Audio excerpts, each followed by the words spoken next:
Thank you for being here. I guess I'm ready for a change. The question I have has to do with living on the edge. I have become expert at it and have finally realized that I'm really a drama queen.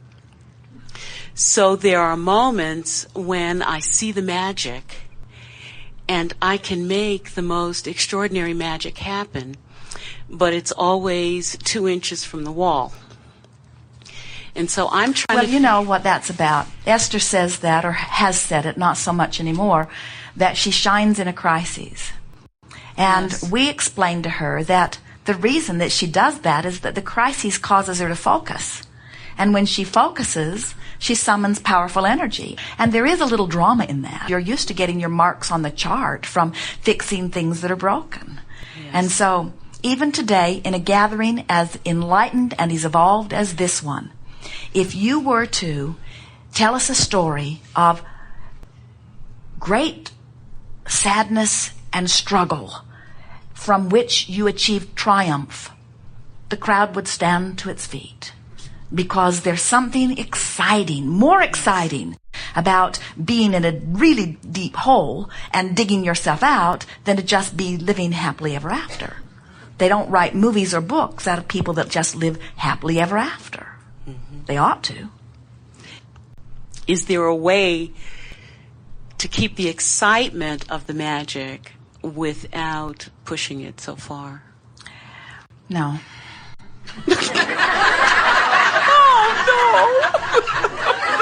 Well, we have to explain it to you. When you desire something and you're very far away from it vibrationally, the idea of it just knocks your socks off. You say things like, if that would happen, I would be the happiest person in the world.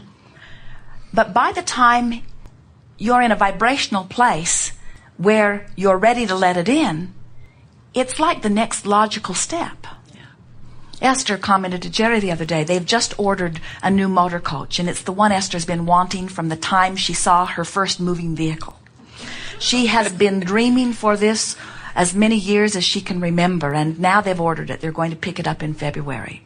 And Esther said to Jerry, it feels like the next logical step. I want it to turn me inside out. I want it to take my breath away. I want it to keep me awake at night. But instead it feels like the next logical step. 20 years ago, when I really, really, really, really wanted it, the idea of getting it would have sent me into orbit, would have sent me into ecstasy. But she wasn't vibrationally even close to it then, you see. And now she's in a vibrational place where it's the next logical step. She doesn't get the buzz from it. So what you're talking about is, how can I keep myself excited about what's coming without there being such a difference in the vibration between where I am and where it is that I hold myself apart from it. And we say what we do is we stay focused and exhilarated about the laws that we know. We stay exhilarated in the idea that there is nothing that we cannot be or do or have. We stay exhilarated in the idea that source energy is flowing at all times and we have access to it and we can utilize it in whatever way we want. You just have to work your mind into a place that keeps you in that excited but not so excited that you are not believing what you are wanting. In years before Jerry met us, he said, set your goals out there far enough that they excite you, but not so far that they discourage you. In other words, he had learned that if you want it enough that you'll focus upon it, it's in a good place. But if you want something that is so far outside your ability to believe it, now you're stretching yourself too far. And today we say, be as specific as you can be about what you want and still feel good. So you can tell when you are asking for something that you don't believe.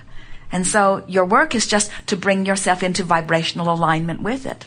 The reason that we answered the question so bluntly and boldly in the way that we did is that as soon as you come into alignment, then it seems like the next logical step. And you can't have it both ways. You can't be out of alignment and in alignment with it at the same time. And it's that little edge of being out of alignment that makes it feel so exciting. And when you're in alignment with it, then you say, oh yeah, I knew that was coming.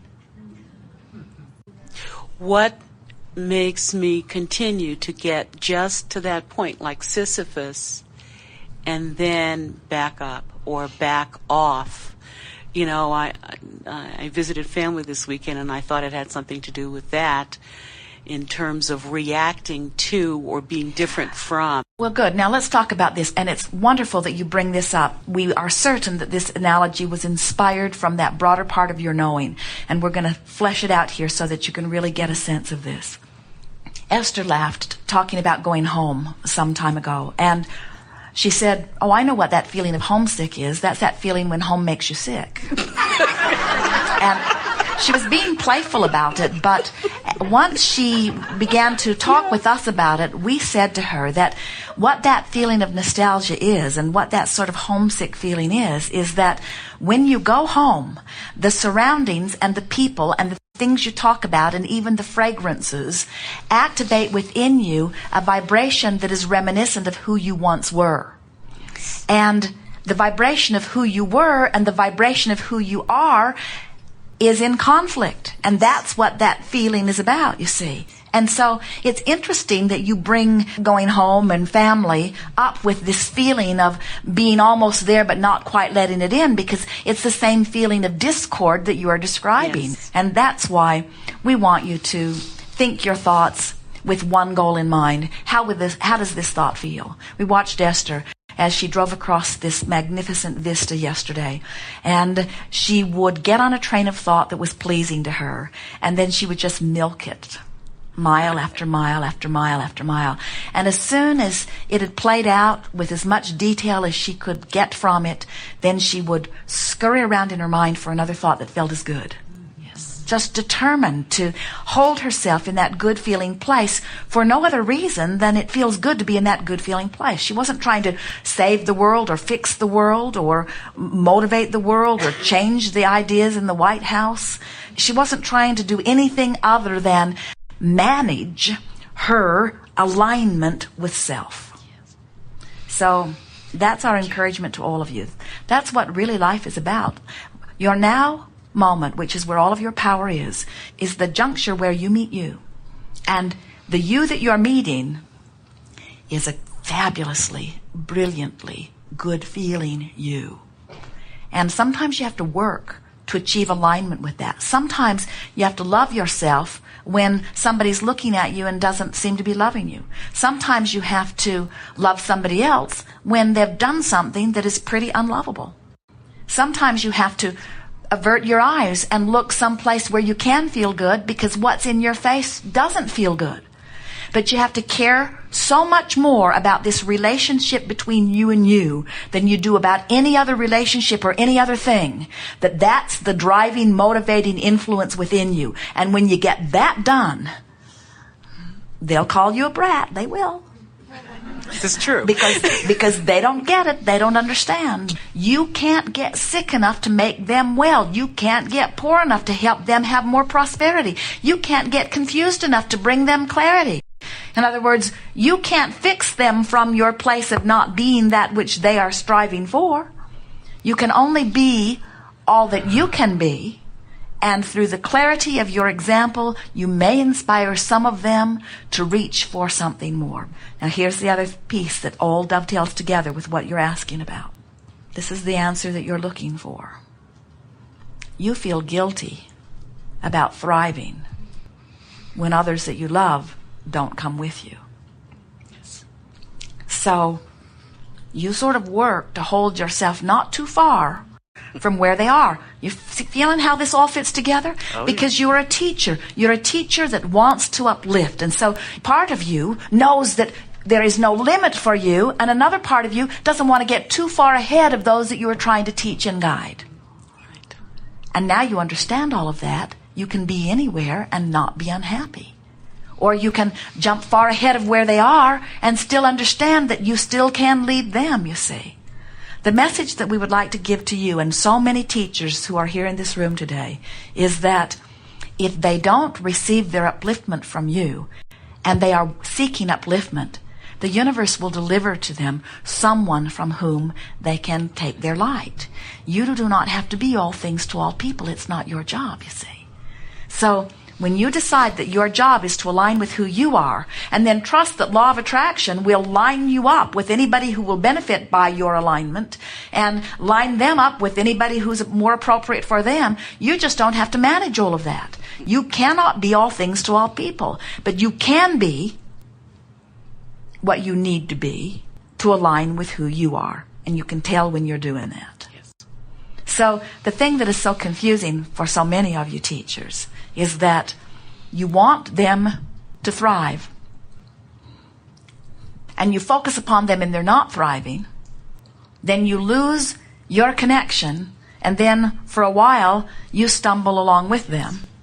And then you regain your balance and you get back in alignment and things start going better for you, but then you notice they're not coming along. So you look back and then you stumble again, you see. You've got to not worry so much about what anybody else is doing, and let your primary concern be, how joyful are you in this moment?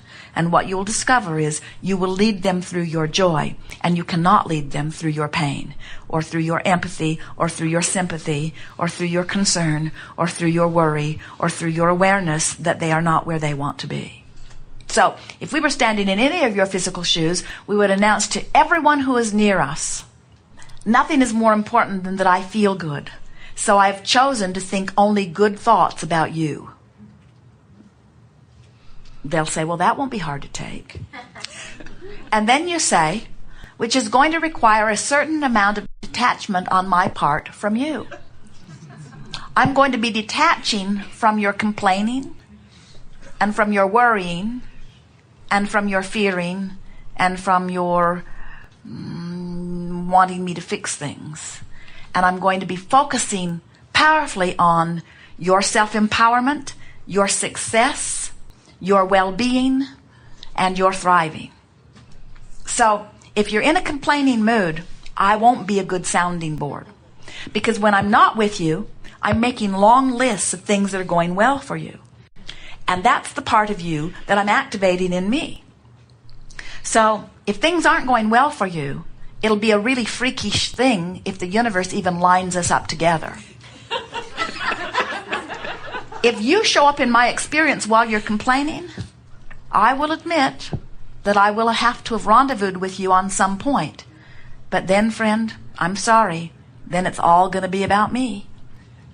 Because the fact that I've rendezvoused with you while you're complaining means I got some cleaning up in my vibration to do, and I'm going to go right to work on it. And I will be able to understand my success when you never again show your complaining face to me.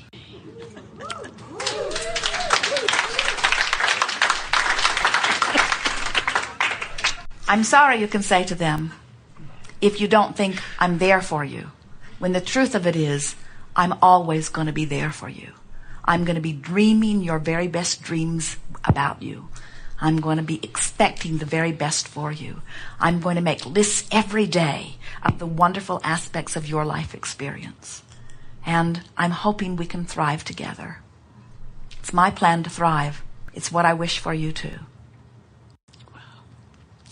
And those that aren't ready for that will say, goodbye. I need a friend who I can complain to.